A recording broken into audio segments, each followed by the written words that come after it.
Before we were in the center, we had the services here, and I just assumed that was a natural thing that happened through life, that people had services in their house. We would have sawhorses with as many doors as we could put on them. I don't know where they put the dining room table, but the doors would go all the way to the kitchen door, just enough room so you could walk in and out. And everybody would bring pots of food. It was such a lot of fun. And we had an uncle that came over from Nantucket, and none of us could understand a word he said. You know, he read the prayers so fast that we always assumed that's the way it had to be. I remember going once to New Bedford and celebrating this holiday, Simchas Torah. It means the finish of the Torah. It's the end of the year. And seeing kids, I wouldn't get up and do it with the kids, but they marched around with flags with an apple on the flagpole. And I'd never seen such a thing, never heard of it. You know, we didn't have a lot of holidays like that.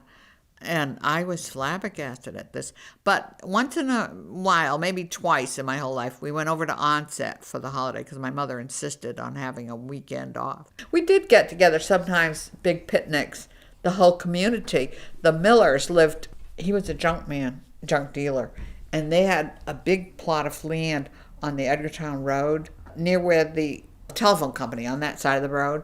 They had a couple of acres. And so they'd have big picnics there once a year. That was fun. We became a congregation in 1938, but we opened in 1940. And the first year that we were in the center, I remember on Yom Kippur, we all fasted, we young girls and boys.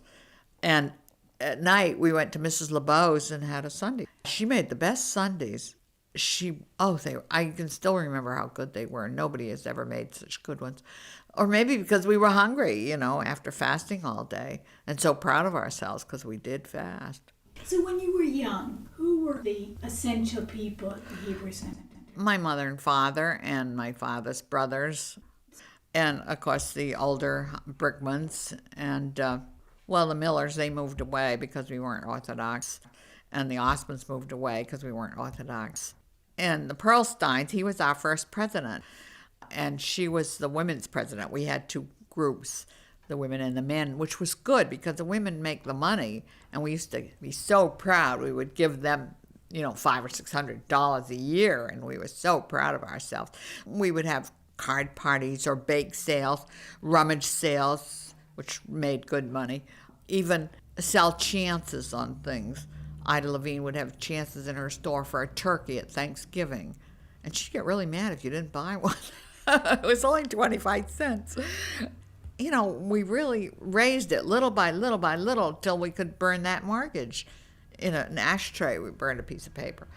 It was exciting because we were earning every penny of it, and it was exciting to have our own place. And we were so proud of always being cohesive. When we were in the center, we had visiting rabbis. People sometimes didn't even charge. Most of the time didn't even charge. They were happy to do it. They were happy we were there. So they didn't even charge anything. They don't do that now. But then they did. And it was just great having our own building and our own everything. We didn't buy the parking lot next door for several years after that. A Bishop Page, who realized that we were a pretty good congregation. He was at our dedication, along with every minister that was here was invited, because it was in June, I think, and the year I graduated in June. And so he sold it to us for maybe $400. It was really very little, which was nice of him to do. And we had Rabbi Brickner's father came and dedicated it for us.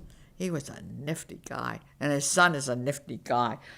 When Neil had his bar mitzvah, I didn't have any money. It was so thrilling because this Rabbi Brickner came, and he was wonderful. All my friends from school, I invited every adult, and a lot of them were Catholic. And one or two of them said to me, I would switch if you had him all the time. He was just so good, and he wouldn't take 5 cents for coming. He flew from New York and wouldn't take 5 cents. Wasn't that something? That's wonderful. To be that nice?